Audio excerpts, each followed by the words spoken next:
it's me. It's Angela McCrae for another episode of Uncorked and Cultured. This week, I'm going to actually be interviewing a few filmmakers, some amazing men that are making waves in the documentary, sports documentary space that I'm so excited to have join me today. So the theme is going to be Black sports documentaries that shape the culture. Now, this, of course, is on the heels of Michael Jordan's most recent documentary series, The Last Dance. Everybody watched that. It was record breaking. So I felt like it was, a good tie-in for me to bring in some people that I've met since I've relocated to New York that's actually been put out some amazing documentaries as well earlier this year. First, I'm going to bring in Marquis. Hey, Marquis. How you doing? Thanks for I'm good. How are you? Pretty good. I'm pretty good. So you're an Emmy Award-winning filmmaker working at ESPN Films. Yes. So tell me a little bit about that path? How'd you get? It's interesting. I'm actually one of those sort of lucky people in this business. I think I went to school at Williams College up in Northwestern Mass. But I was a history and political science major. I just sort of lucked into the television world in that I began interviewing at HBO Sports way back when. I got lucky and got a job on a show called Inside the NFL back in 2005, which dated myself a little bit there. But I've been doing television since, but I was one of those people who didn't necessarily study it or didn't really know much about it. But I felt like I was, one of those people who sort of had a knack for storytelling naturally, and then, working in the sports realm. So that's sort of how I, sort of made my first introduction into the world of sports television. Wonderful. Well, I know we met when you were working in the production offices at Firelight for the Michael Vick 30 for 30 project. And we had a chance to, just see each other in the office and, as colleagues. So that was a huge project that just came out in January, right? Yeah. We just had the Michael Vick film air, and it ended up being a 2-part, 4-hour film, which is like, sort of a rare thing to do, especially in the documentary space. But it was a film that really chronicled, I felt like the biggest character in that film was where he came from, which was Newport News, Virginia, and really just sort of getting into the crux of where he came from and how, his life choices sort of led to what we all know him for now, yes, which is, the dogfighting saga. But that's sort of, we set out to create this film. And initially it was going to be, probably a 77-minute film. But I think that as we started to research more and shoot more, we just felt like the content and the narrative that sort of surrounded it ended up justifying much more real estate. So it ended up being a 4-hour film. Wonderful. I mean, I can't wait to kind of get more people to watch the documentary, because I know me personally right now, I've been still catching up. So I haven't actually watched it, but I do want to encourage everybody else to, because, I know you guys, I know Tracy Curry, you guys worked really hard on that. I know it extended production deadlines, and, the redemption story of Michael Vick is something that people have a very strong feeling on. It's a very sensitive topic. So how were you able to kind of navigate that, deciding how to go about telling the story, keep it, safe for ESPN audiences, but then also really get to the human nature of, the athlete? I think that, it was tricky at times because, naturally as a filmmaker, when you set off on these certain journeys and you set off to tell these type of stories, one of the things that you want to be honest with yourself about is, telling a true story. And, one of the things that happens is that, you get really close to the subjects. And you get to know these guys, and and understandably, they let you into their living rooms, they let you into the most intimate portions of their lives, and they share, their life stories with you. So when you go into an edit room, you're faced with some decisions. It's like, do you go in and you tell what you would consider an authentic story, which at times you're going to be displaying and telling things that aren't comfortable. And things that people aren't proud of, and things that are really hard for people to sort of go back and reminisce on. So for us, it was just kind of like, again, it was making Newport News, where he comes from, the biggest character. And we understood that like people were gonna sort of tune in to hear about the dogfighting thing because that's the sort of the sexy part of the story. From a viewership standpoint, like you want to know what happened. But for me, as a filmmaker and helping to create a large portion of that film, it was just kind of like I wanted to sort of pave the road for, how did he get to the dogfighting saga?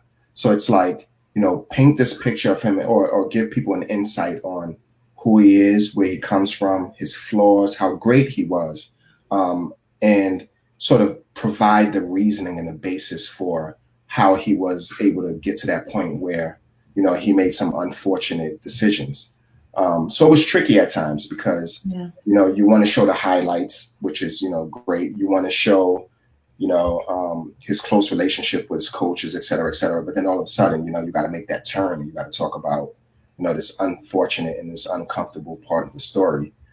So it was challenging at times, but I think that for us, it was just kind of like, stay true to what we thought the story was. And as uncomfortable as it was, we had to stick to the plan and just try and tell what we thought was a true documentary, really document his story.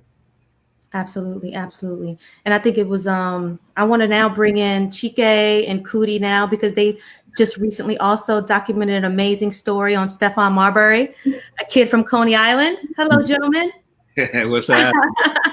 I love this shirt. I love this shirt. Well, welcome, welcome, welcome. So first of all, you guys met Marquis earlier on, and you guys have known each other through the work at ESPN 30 for 30.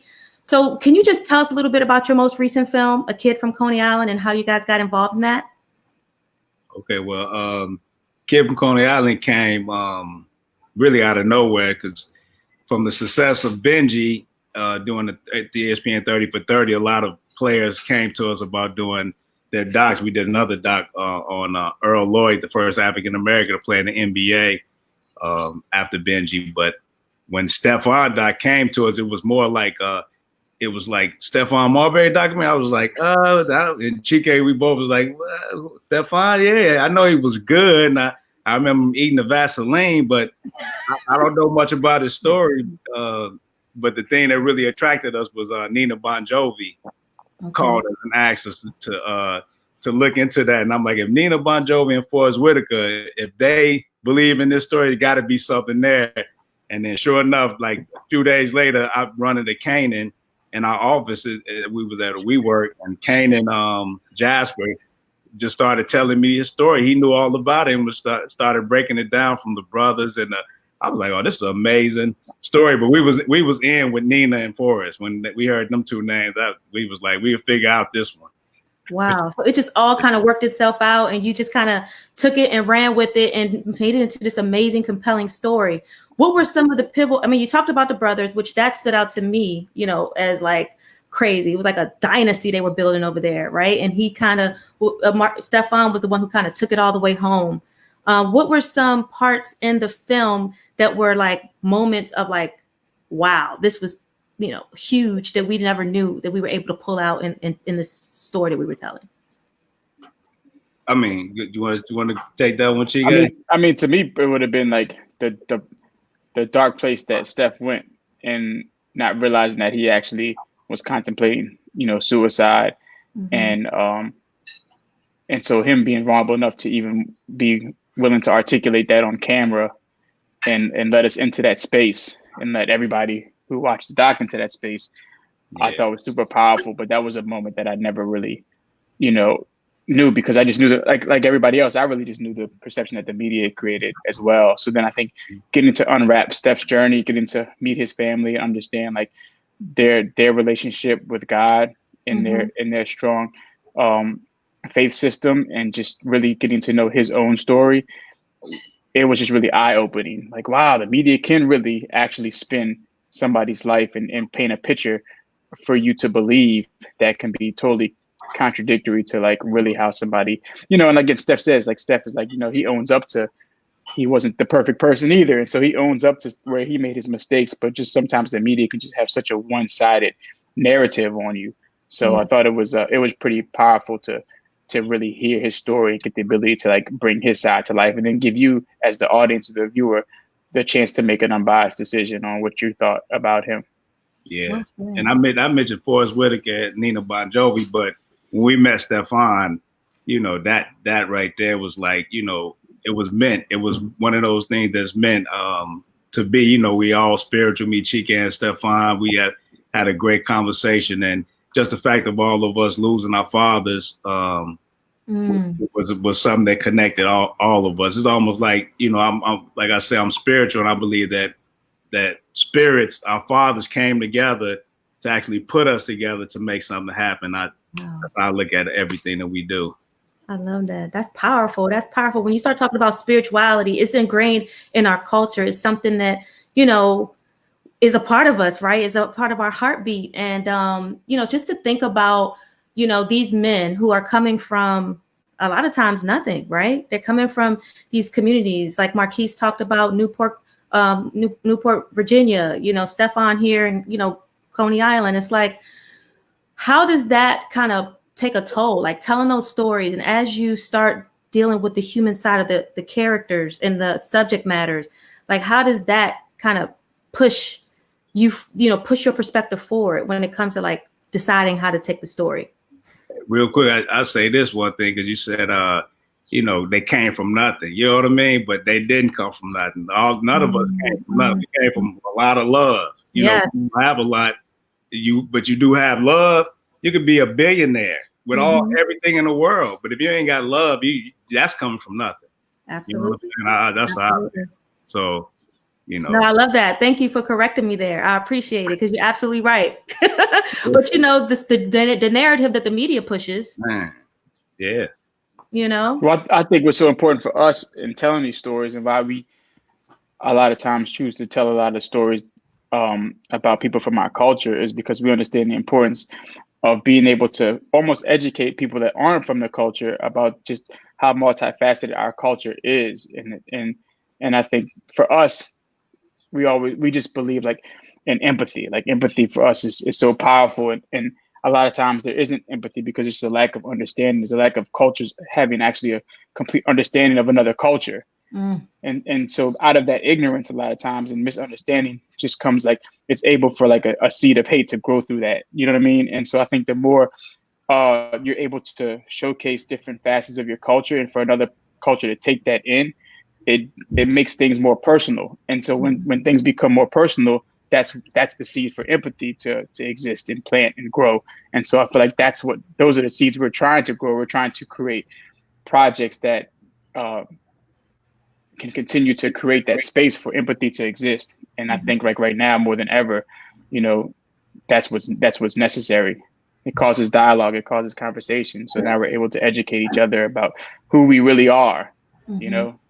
So yeah, I mean, it's interesting. I think one of the approaches that I take in sort of telling these stories is, you know, I try and find a way to sort of, you know, try and find an excuse to tell my own story through a lot of these athletes in a weird way, in a sneaky way, you know, because I do feel like, you know, as a young Black filmmaker, like I feel like my perspective is unique, and I feel like it's valuable.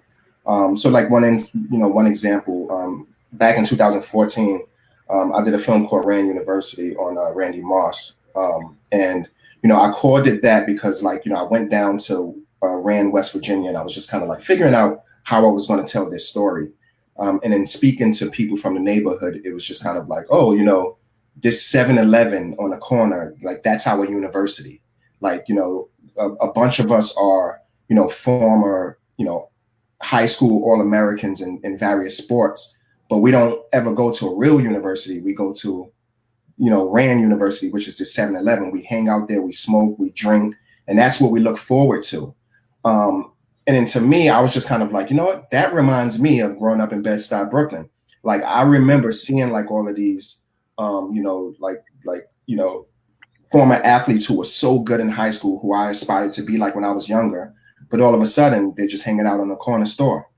So I could relate to that. And I feel like, in approaching a lot of these films, that's kind of like the path that I try and take. I try and tell a little bit of myself, like a little bit of my own story within their story, understanding that they have a bigger sort of audience in terms of people who were able to like watch them throughout the course of the years. So that's kind of like how I sort of inflict myself in the films. And you're right, it becomes, it could become emotional because in a lot of ways, sort of a microcosm of it all, you could sort of see your own self in a lot of these stories. So you do get immersed in a lot of the storytelling.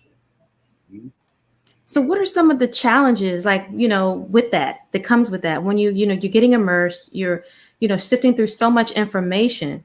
What are some of the challenges that you have to overcome, and how do you overcome them? I think for me, some of the challenges are, again, like it's like, just the possibility of, potentially getting too close to the subject, because again, like these guys are trusting you with so much, and they don't trust just anybody with their story. And, it's all good when you're out shooting and you're trying to create the story and you're trying to get the access. But then when you get back, and these guys could probably vouch for this, but when you get back in that edit room and you have to tell certain stories that aren't very comfortable, then that could become challenging, because it's kind of like, you want to do the right thing by the athletes or whoever. You want to do the right thing by people, obviously. But you also want to tell the correct story. So for me, sometimes that could become challenging. And it's, I think it's a part of just the whole process, really.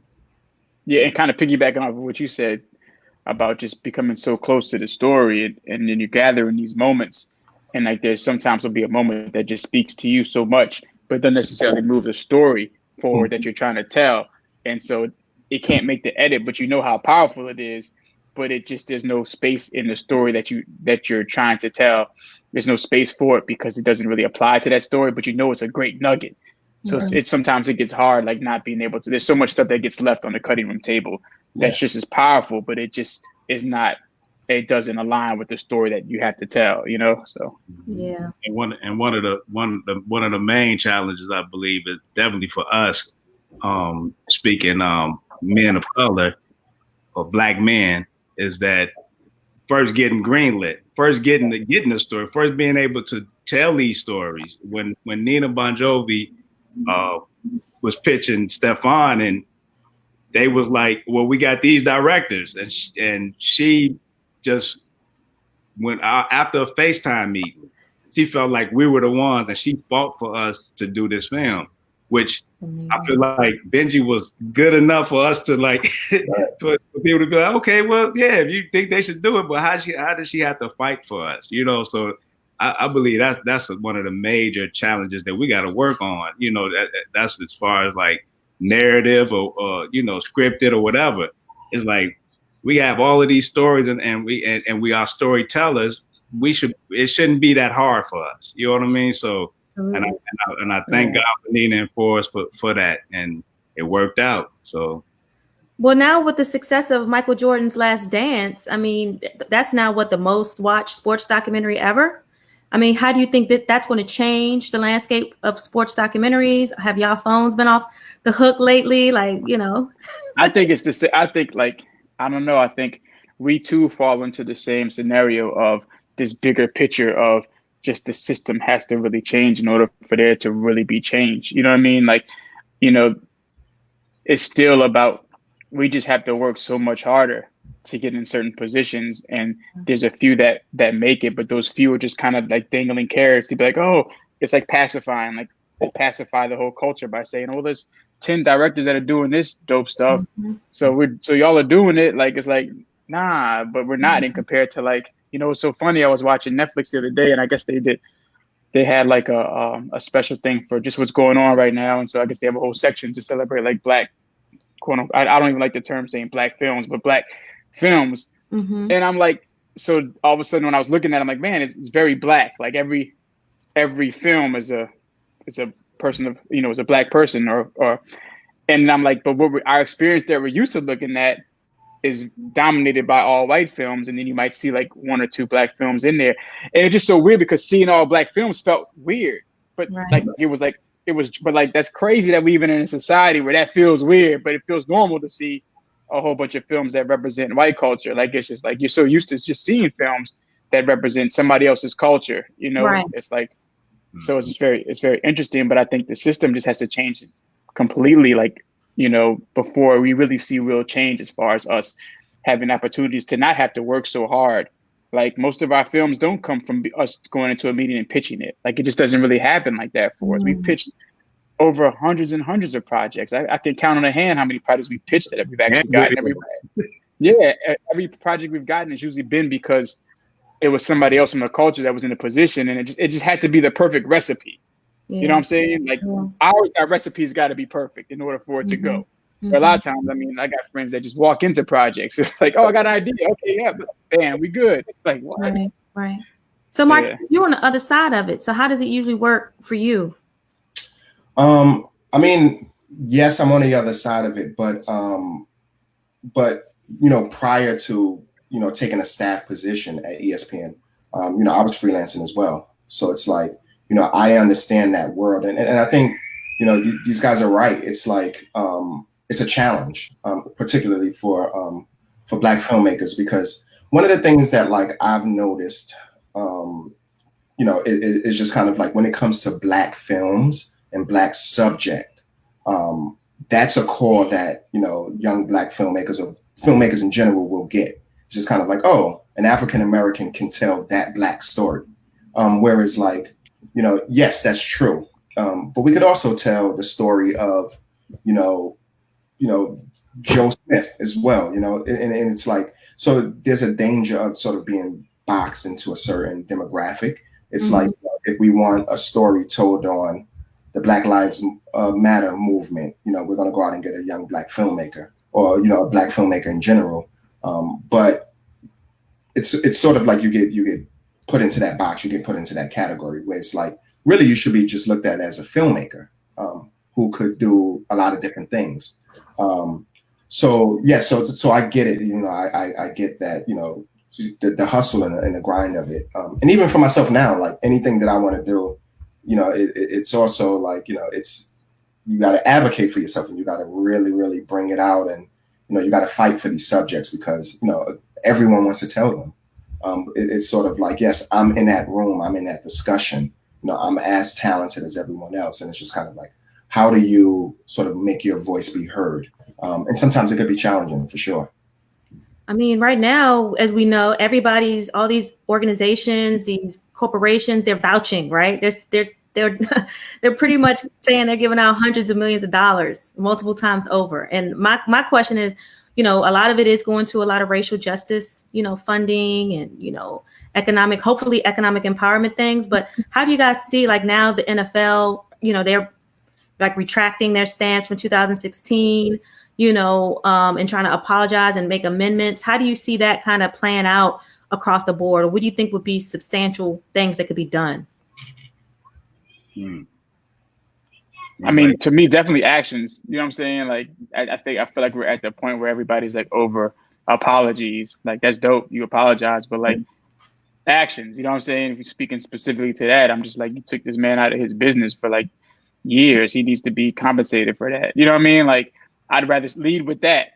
that's bigger than an apology. You know what I'm saying? Lead with the action. But I mean, as far as our industry is concerned, like, you know, we don't know. Like, everything sounds great. That sounds great. You don't know until you feel it, and it's too early to know if we're going to feel any of these, how we're going to feel these things, how they're going to actually be implemented. But I do think right now it's a unique time that it's, you know, even speaking to the elders that have gone through and witnessed sort of drastic civil, you know, protest. I think this is one that they can all agree on too, that this is different. So I think, and it's long overdue. So I definitely believe it's going to lead us in a better direction. But who knows what who knows what it's going to really feel like, at least from in our industry, what that really is going to mean for us. All I know is all we can do is continue to, like, Coodie and I purposely put ourselves in a position. Our network is called Creative Control, to kind of control our own destiny. I think the more that we can continue to, regardless of what's going on, the more we can continue to empower other creatives and teach them and give them the tools that we had and alley-oop them, give them, like, it's not about like, oh, let me teach you, so and let me, like, you got to go through what we went through. No, it's like, I don't want you to go through anything we went through. Let me give you the cheat sheet so that you can really maximize your full potential, and then you can speed somebody else underneath you up too, so that they can match. So it's really about, I think, it's this passing the torch, it's this constantly empowering other people, and that's where the real change comes from, no matter what the system is. You know what I mean? Absolutely. I love it. I love this energy, because I feel like this is what we all need to hear. You know, we need to figure out, like, what have we been doing wrong? How do we get that cheat sheet? You know, and continue to move the culture forward. And I think, right now for me, a lot of celebrities have been coming out. Do you guys think that black athletes have a greater responsibility to the public when it comes to racial justice, as opposed to some of the other black celebrities? I mean, I think anybody who has a platform, should definitely speak out. I don't think we should put everything on the athlete or the entertainer, and we not. You see the kids out here. I went marching a few times already, and I'm always one of the oldest out there, Mm-hmm. Like, how about one of the oldest out there? So, I think the streets are speaking right now, and we joining in, and I guess I'm gonna put myself in there with the celebrities and the athletes, but we joining in, and we, no, it's like Chike said, man, we it's action, and we got to just take it day by day. And I mean, Kyrie, he said, I'll put it all on the line if it has to come down to it. He's not supporting Orlando right now because of the systematic racism. And he wants to, really take a stance against that. Are there any other athletes that are out there that you've been watching that's really, kind of putting their money where their mouth is when it comes to racial injustice, aside, of course, from Cap? I heard Michael Jordan said something. I'm not sure what he said, but I heard he said something, which is great. Mike is everything to us. You know what I mean? So right. We look up to him just by him just being who he is. To me, sometimes I'm like, oh, he ain't got to say that. This is Mike. Long as he be show that how powerful black men can be. I commend him for that alone. But yeah, I think it's just difficult because it's like, in a sense of like, it's, we all see what Muhammad Ali did, and he raised a bar of expectation so high for an athlete to expect them when you talk about how an athlete can really make impact. But that Muhammad Ali is like, that's like God, like that's like other stuff at work. Like, you know what I'm saying? It's hard to just expect somebody to do that, because I just think he was like God sent. Like, you know what I mean? Like, he had certain attributes. Not to cut you off, but we got to remember Kareem and Jim Brown and them came. Yeah. Too. So we can't just. It was Ali, of course, he was the head of it, but they all came behind him too. But I just feel like as a person, we can't put that on any individual, because that's gonna, like, like I said, I'm a man of faith. I believe in God wholeheartedly. He's gonna pick who that person. He's gonna make it happen. Everything that we're going through, he already knows it's already been destined to go through. You know what I'm saying? We know that. I have 100% faith that at the end of the day, this situation is going to turn out in our favor. For anybody who's ever been oppressed, it's going to work in our favor, and it's in that trajectory. So it's just inevitable. That's just how much faith I have. Like, I know it's hard, but I'd put my life on that. You know what I mean? Right. So hey, I feel it. So I'm not worried about it. The right person's gonna come out at the right time, in God's time. It's gonna happen. We're gonna see change. You know what I'm saying? So. Amen. And it might be you, and it might be anybody you want to bust. Like, you never know who it's going to be. It could be any day. Like, Martin Luther King didn't necessarily, like, he had to have conversations with God. He needed that strength. God told him, this is what you need to be doing. He didn't necessarily want to be that person to have all that responsibility, but it wasn't up to him. You know what I'm saying? So. Yeah, I think one of the, like, unique things, and one of the spaces that we're in right now, just as a country, and that's, just in mankind in general, is that athletes these days are so much more accessible than what was the case 30 years ago, right? It's like, the digital platform and a social media platform, people like you feel like you can reach out and you can touch, the people that you look up to. So a lot of these people have voices in a way that was much more difficult. Back then it was like, Muhammad Ali, Mike Tyson, Michael Jordan, like all of these guys were like the biggest names in the country and the biggest names in the world. And that's how they were able to get their platform. But now, everyone could sort of have, they could figure out sort of their lane and how they want to touch the world and spread their word, because people are just so much more accessible. And I think that's a good thing. I think that people are really speaking up, and you could do it from the confines of your own home, where you feel safe. You don't have to be at a podium somewhere. And I think that's a pretty unique thing, in that, you could feel like you're in touch with, these performers and athletes and entertainers. You feel like they're right there, because, all it takes is a click and you're on their Instagram page and you can hear their message. So I think that's pretty cool. How do you think younger athletes can use that to their advantage? Well, I mean, you got the kid right now, who I think, what's his name? Michael, I can't remember his name. But he's a young athlete. He's like one of the top players in the nation right now, in high school. And he's talking about going to an HBCU school. You know what I mean?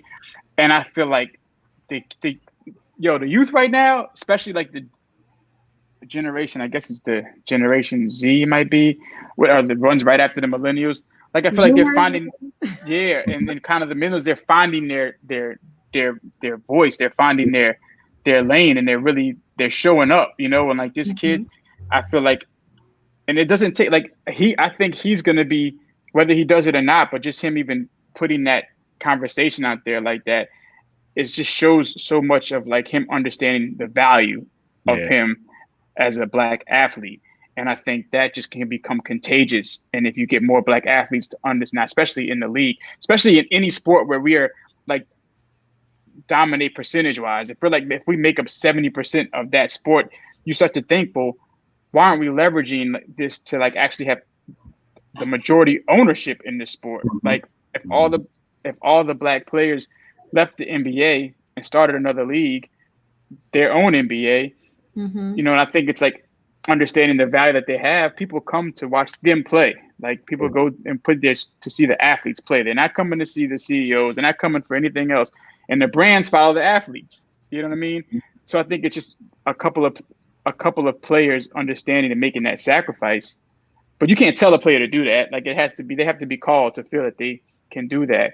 And it's going to, and it's a difficult, it's going to hit those players who decide to make that sacrifice probably in their pockets. And it's going to hit a lot of players in their pockets. But what it would do, it would start to put us in really real positions of power. And that'll just be contagious, and that'll transform to other industries. And then now we're talking about really having power to control policy and different things like that, because we're really at the top. You know what I mean? Yeah. And so, and that could all start from this one kid, a kid making a Mike decision. Williams, huh? Yeah. Exactly. So, yeah. And what Chike was saying too, without for that, even doing the Earl Lloyd project, people don't even understand that when the NBA started, nobody was coming to see the NBA. They wasn't even coming to see them play. They used to have to get the Harlem Globetrotters to play before the games for people to come, and then the NBA started. So that's how much power we really have. But we didn't even own the Globetrotters. Like, it's like at some point it's like wait, true. We gotta figure out how to be the top of that pyramid. You know what I'm saying? Yeah. And especially if we're the ones that if we're controlling the majority of it. I'm not saying in every single thing, but in things where we're the dominant of it, like we should own it. A significant. We're doing ourselves a different. Mike owned a little bit. Thank God. You say what? Mike owned a little bit. Here in the Charlottes, right? Yeah.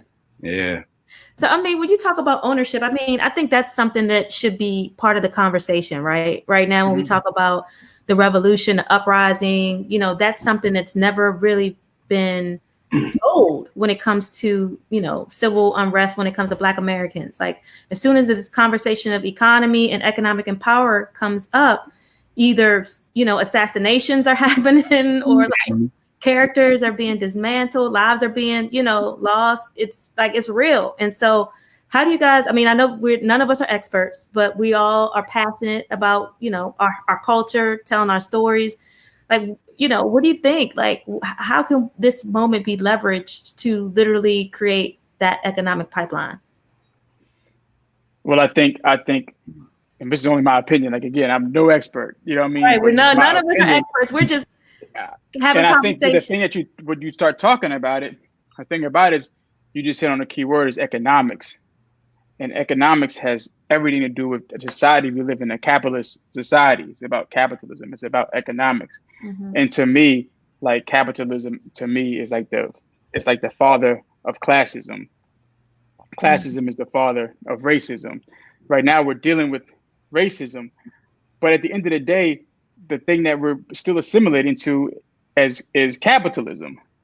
Like, capitalism is the real system. It's the thing that has us all in a rat race. It's not discriminating. Like, it discriminates at some point, but say we fix racism and it's over with tomorrow.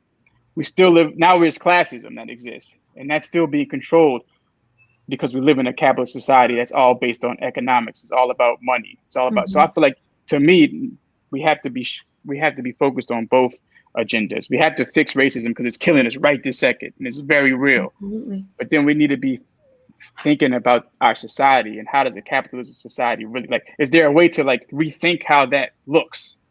You know what I mean? And that people get killed for that. Martin Luther King got assassinated because he started talking about economics. You know what I'm saying? He was talking about the poor people's campaign.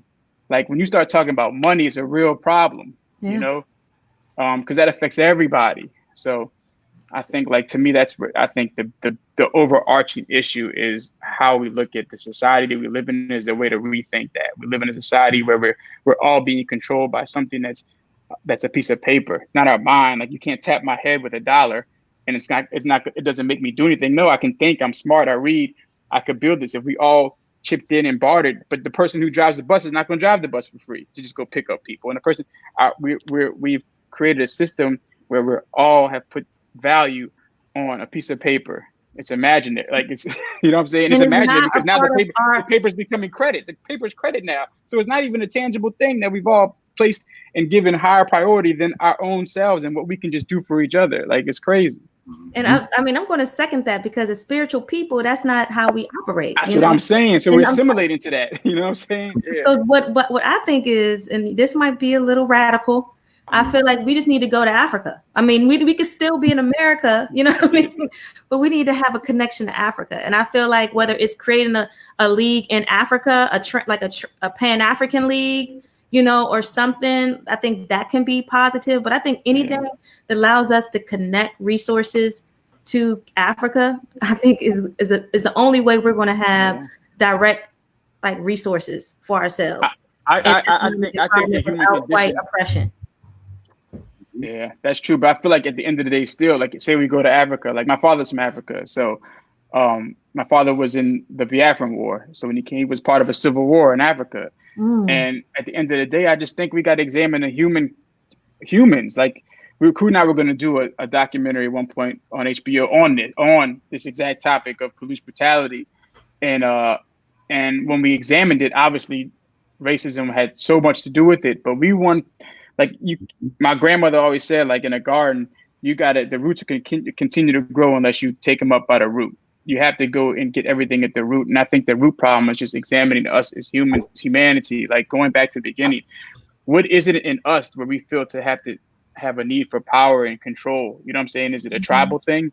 And you go to any other places, there's still tribes against tribes, you know? So I think we got to figure out, like, in our DNA of us as just human beings, what is that one thing, and can we exterminate that? Can we get rid of that thing that causes us to fight one another? You know what I mean? So I think we're in the spiritual. Yeah. You know, and I look at it like, when you look at everything that's going on, it's not a war against black and white or whatever. This is good against evil, you know. And what happens is they take and they divide and conquer. So you got good people on this side and good people, but they want us to, because of the color of our skin or because of your sexuality or whatever it is, they want us to be against. But this person is good, and when you know, Muhammad Ali said, man, when you start talking about bringing people together, that's you talk about economics, dude. That's when you get assassinated.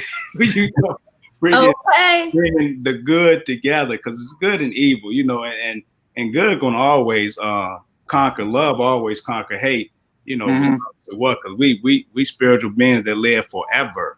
You know what I'm saying? Yeah. It has been said. It said we die, we're going to hell, burn forever. If we good, we're going to heaven and live in paradise forever. But they never said we're not going to live forever. You know.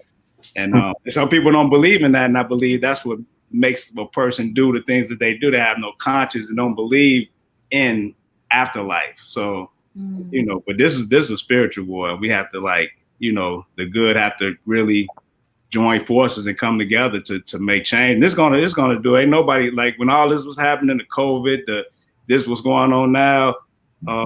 Nobody's bigger than God. That's how I looked at it. So I had 100% faith, you know, and like Martin Luther King said, he said, until you lose the fear of death, you don't live. You know what I mean? And that's where I'm at. You know, not saying I'm gonna go out and do anything where I might die, you know, but I'm definitely not scared to, you know, but that's what we're on right now.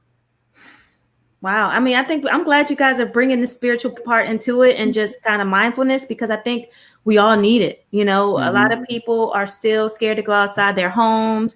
People still don't know what's going to look like with their jobs when this is all said and done. And I think being reminded of God and being reminded of just the resilience of us as a, you know, people, I think is so important right now. So thank you. I just want to commend you for that, because, you know, we got to put things in perspective. You know what I mean?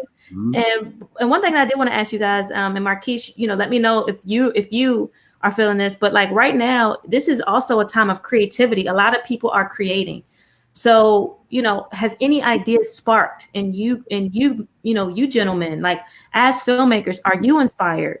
Do you feel like your passion may be changing in new ways? I don't know. I think for me, like I pay attention a lot to like sort of the visceral, my surroundings, and like, you know, I've just been trying to just figure out, obviously a lot of what's going on is like right in our face, and we see it on TV, and we, you know, it's sensationalized, and, you know, it's right there. But for me, I'm just trying to figure out sort of the back way, like what are some of those backstories that like people are paying attention to. Like I remember a long time ago, one of my old bosses, you know, told like this, you know, this old story where it was just kind of like, you know, when Kennedy was assassinated, the person who was able to write the best newspaper story was the grave digger. It was the person who was actually, like, you know, digging up the dirt. But no one sort of paid attention to that part of the story. Everyone was talking about, you know, sort of, you know, the protest and, you know, what we saw on TV, but it's just like there's a certain vantage point that like is really interesting. And I think that for me, I'm just trying to figure out, you know, with all of this noise and everything that's going on, like what's some of those stories that people aren't paying attention to? And you could sort of tell the same story, but just from a different vantage point. So for me, that's kind of like what I've been trying to do, is just trying to figure out who's the person that no one's paying attention to and pick that person's brain and tell, you know, tell the story of what's going on now based on that angle. That's something that I've been sort of thinking of. Yeah, I mean, I feel like we're on the same page too with him, is figuring out unique vantage points of, and there's things that we were. I mean, I feel like Coodie and I were like, we've never stopped. Our careers has been about us wanting to tell stories that represent our culture in new and refreshing ways, and things that could educate. So I feel like this just opens the space for us to tell more of those stories, because maybe now more audiences want to hear more about it, because they're just seeing that, you know. And it's funny because I feel like you're seeing other cultures are still like, wow, I didn't know that they're still, you know, they were still upset about it. Like, it's like, you know what I'm saying? Like, that's crazy. But I feel like, yeah, this has always been in our mind, and we're always just trying to figure out new narratives to maybe like figure out maybe this narrative will get people to give them like that sort of mind blown moment to be like, oh, I see it now. So I feel like we're always trying to examine, and I agree with you. It's like using things from the past, situations in the past that aren't like the obvious. Yeah. And you know, we use our backgrounds about Coodie from Chicago. I'm from New Orleans. We figure out things because both cities are so rich in the culture. With you have the people migrating to Chicago, obviously from New Orleans too, connects us in so many different ways. But just for me personally, the stories of New Orleans is so rich culturally, like as far as just from when we first got here as slaves, and just the things that we still celebrate. But the root of what we celebrate is so dark, and a lot of times that's overseen. But within exposing some of the darkness of some of these things, it really brings a lot of things to light. On both sides, to be like, oh wow, like I understand it now. We can talk about systematic racism in different ways, so that you actually are like, oh, it's not that difficult to get it. Because I still feel like people who don't experience it have a hard time wrapping their head around it. You know what I mean? Yeah. Look, I'm riding my bike the other day, right, in Soho, and I got a nice bike too, a Biaggi, right? So I'm riding it, and I'm coming to the light, and there's a plain car police vehicle with the police in it, right? So I seen them, and I just felt the energy. I just felt some type of energy that said, when I get to this red light on my bicycle, no traffic in no direction, I'm gonna stop at this light on my bicycle, because I just felt something while I'm riding past. So I ride past them, the light's still red, and I slowed down. Then it turned green right as I'm slowing down. And I went on across the light, and then they pulled up on me. They was coming real slow, and they pulled up on me. And the look that the cop gave me was like, dude, I'm not doing anything. I'm just like riding my bicycle. And they looked at me with this face of like hate. And I couldn't believe, I mean, this was 2 days ago, and I just couldn't believe it. And then they followed me for a minute, and I'm like, any light that turned, you know, now I got the trauma. Now it's trauma. I'm like, riding, I'm like, they behind me. What they trying to do? You're triggered now. Because I'm thinking like, you know, that we've been hunted too. You know what I'm saying? So I'm like, I'm the deer that's like just doing my regular, eating my, you know, greens off the tree or whatever, and somebody out to kill me for no reason, just for a sport to eliminate the traffic, you know, of the deer or whatever. But you know, that was crazy that happened. And then when I was in Central Park, somebody was like, get back in your section, in your effing section. A biker, nice, you know, bike with the bike gear on. And, you know, I couldn't even believe he said, I just laughed. Like, you know, well, I'm just jumping rope right now. I'm not doing nothing, but, you know, that's probably way off subject, but I just had to say. I mean, clearly it was something that was on your spirit that you needed to share, and we needed to hear it. So I appreciate that, because as a Black woman, you know, I couldn't ever imagine what it's like being in the shoes of a Black man. You know, all I can do is empathize, pray, and, you know, try to be supportive and uplifting, you know, and that's what I can provide. But as far as like the fear, the anxiety, you know, the day-to-day microaggressions, I could never imagine what that could, you know, what that feels like. So my heart goes out to all of you guys, you know what I mean? And and I definitely keep y'all in my prayers too, man, because right now, you're right. It's like tough right now, you know? And I'm optimistic. So I'm with you, Chike. You know, I try to feel like, you know, something good is going to come out of this. This is our moment. You know, this is when we could really start having those hard, tough conversations. White people are literally like trying to be uncomfortable right now for the first time ever, you know? I'm so happy about that, because there's just so much education that needs to be had. And it's things that people really have to put the work in that necessarily aren't of the culture, to know that it's not about like racism. It's just not about the fact that you just might not like somebody because of the color of their skin. Racism has so many different ways of manifesting itself. And it's like, I grew up in the worst neighborhood, one of the worst neighborhoods in New Orleans, right? But my mother sent me to a private school. I was the only Black kid in my class since kindergarten to 12th grade. I've seen both sides so clear. I see when the disconnect is. I see it happen. It's happened to me. Like I understand. I see and it's so much education that just has to happen that's not there. Like, I have empathy on both sides. Like, I can totally see like I can see how somebody like a white family can just not understand systematic racism. Like, it's not an excuse, but I understand how they could not see it. But now you have to do the work to like understand it. You know what I mean? And I can't ever tell you that. Like, you have to go do the work, because what you learned in school is not going to show you that. Not at all. Like, again, we live in a capitalist society. It's made to control our mind, like to know, to have a certain, they're not going to tell you, oh, we were wrong for doing this. Like, this history was built on your history. So they're not going to say that your history is not the right history. Like, you know what I mean? So you got to do the work to go relearn what you thought you learned in school. And their conversations around the table was never about this. So to a lot of people, this is a brand new thought that's just even coming into their household. Systematic, right? What's that? Like, they're just hearing this. You know what I'm saying? Yeah. So I think, but what it is we can't let the brakes up. Like, we just got to keep on forcing this food down everybody's throat. Like, we can't let up. It can't just be a fad or like a, you know, and it's dope because I had this, you know, they say it takes 21 days to make a habit. Our protest is on week 19 or something like that.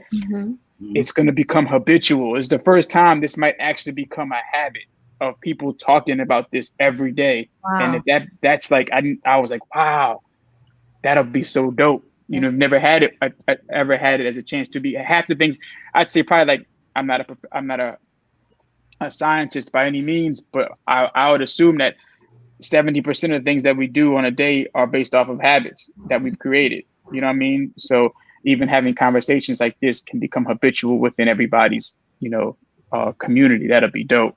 Yeah. So it's really interesting because one of the things that I was thinking about actually today was like, just in the way that the media is covering it, and just like, you know, everyone's talking about sort of the discourse that's going on right now. And I was just thinking that like, it's uncomfortable, right? And that's a good thing. Like it's so uncomfortable that like, even when I turn on the television, I'm uncomfortable continuously watching this. So I could imagine people who don't look like us, that it's like, it's in their face, and it's over and it's over and it's over again. And maybe it's a good thing. Like literally when I turn on the TV, it's like, it's hard for me to watch some of these segments. Yeah. So I can only imagine people who weren't necessarily as open as they are today, you know, 10 years ago. They're actually speaking to their children and trying as best they can to sort of explain this moment in time. So I think it's pretty cool. I think it's a cool moment that we're going through right now. Yeah. And even ourselves, we got to speak to ourselves. Like, even within our own, like, I had another black friend of mine the other day told me that, brought up the whole black on black crime situation. And I was like, so I had to break down this whole concept of just like, dog, like, you have to teach some black people still have to learn lessons in systematic racism. Like, you know what I'm saying? To even understand that, like, why there's more crime in our own neighborhoods. Like, why this even exists. It doesn't exist just because it just happened. Yeah. Like, this has been designed to exist. Like, it exists because the majority of us are in sections that are so poor because we've been set behind 400 years. Like, it's like, yeah.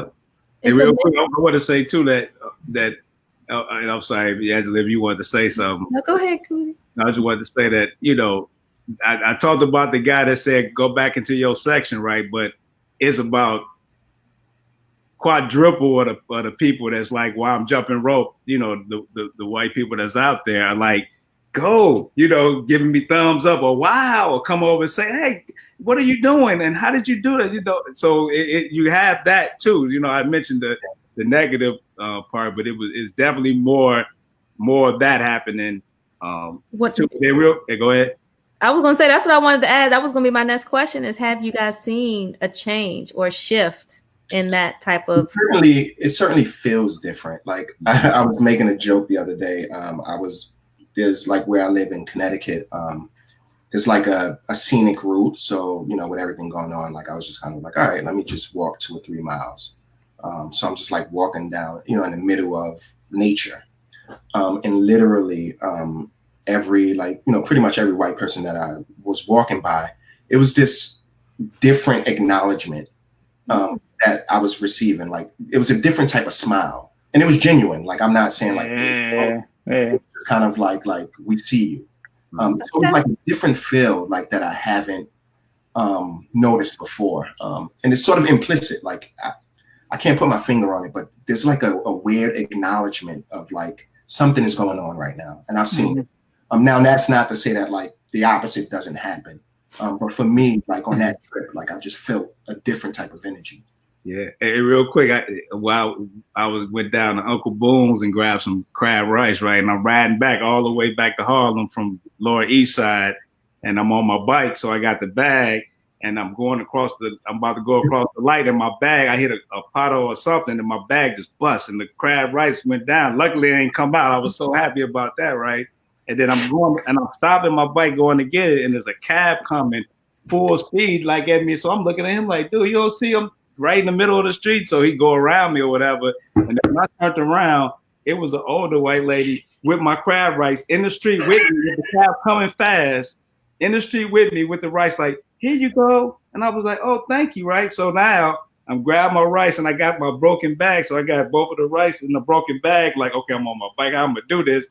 Aldi pulls up. A white young lady gets out the car and was like, you need a bag? I was like, yeah. So she went in her trunk, grabbed the bag, helped me put it in the bag, and I had the tore up bag. So I'm like, let me throw this away. She's like, no, I got it. She grabbed the bag, and I'm thinking she's going to go back in the car with the bag. I'm like, okay, she's going to go back in the car, I guess, take it home and throw it away. She left her car in the middle of the street and started looking for a garbage can to walk to. There wasn't none around. I already looked to see it wasn't. She would look, and I said, no. I said, no, give me that. Give it to me. I got this. And I had to actually take it from her so I can go throw it away. That's how much, I guess, empathy that they have for us right now. And it's amazing, though. But, you know, it's well needed and well deserved. And like they say, 2020 vision, you know, is real. And people are starting to really see, you know. Wow. This has been an amazing conversation, y'all. Thank you so much. I'm so glad that you joined me today. I want to just bring up y'all contact information because I want people to, like, you know, there we go. Follow y'all official Coodie and Chike page. That's on Instagram. So please follow these gentlemen. You know, so you can stay connected with them. You know, I met Coodie in the fall, right? Yeah. At a party or something. It was something we were at. When you invited me to the Seth Rogen joint, I got to kick it with that brother. Yeah, see, man, we just was connecting, man. My new friends in New York. So y'all know I've only been here less than a year. So I'm excited. Marquis, there you go. We got to make sure we keep Marquis in play because he's with ESPN Films. My apologies. And you know, me and Marquis will always run into each other in them Harlem streets. Yeah. Randomly. I'm like, hold up, I know you. Okay. But yeah, I appreciate you guys coming out. And so I'm just going to also put up here how we can see the film. I know A Kid from Coney Island is available I watched it on Prime Video, but it's also on YouTube and Google Play. So I want you guys to make sure you check it out. If you haven't seen it already, check it out. And of course, you can see the Michael Vick 30 for 30. It's a 2-part, right, Marquis? 2 parts? Yep. 2 parts, yeah. You can see it on the ESPN channel network as well as Apple Store and Google Play on the app. Yo, congrats on that too, Marquis, man. Keep up all that good work, brother, for sure. Yeah, thank you. And been enjoying your work, so I just want to support you, man, for sure. Yeah. We were actually going to work together, like. Yeah, I know. One thing I want to say, I know we're about to shut off, but I just wanted to congratulate you guys. Stephon Marbury is my favorite player, like, ever. Like, he's like the guy that, like, I grew up wanting to be like. So to see the work that you guys did with him, it's just like, it's awesome. Thank you, man. I appreciate that. So, congrats. Appreciate you. Thank you. Yeah.